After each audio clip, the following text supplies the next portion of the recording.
We discussed here about what is driving renewable energy in Southeast Asia or Asia in general, and we also looked into what is hindering it, like regulations that are not ready yet to make the market open for new companies, new offerers of renewable energy technology-wise.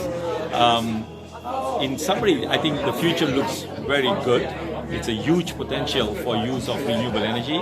We have plenty of sun, we have wind, we have the ocean, we have hydro resources to power the communities in Southeast Asia. So I think the panel here was really optimistic that opportunities are great, but we need to really address some regulatory obstacles so that those offerers or players in the market for renewables can really accelerate.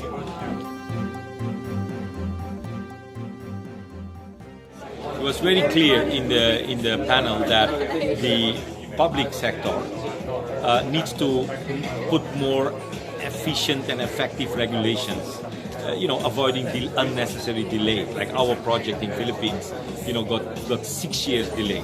Now finally this month it is coming to commissioning. So regulations, yes, but make sure it can move fast.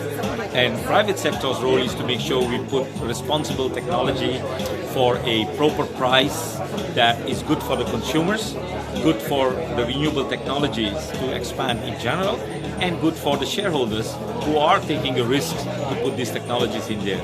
I think more deregulation by government and more private sector responsibility to adhere to the rules.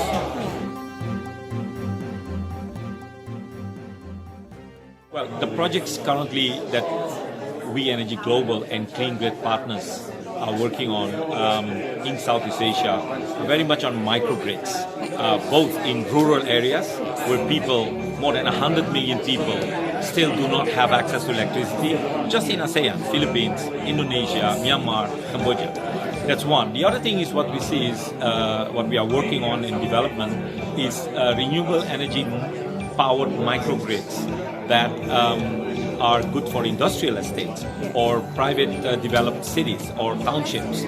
We see that as a future where there is no need for the national grid to come until when they are ready. I think there is a lot of more bottom-up initiatives by private sector where they start developing, building the structures so that we can use the sun and the wind and battery storage systems to power villages and cities and towns.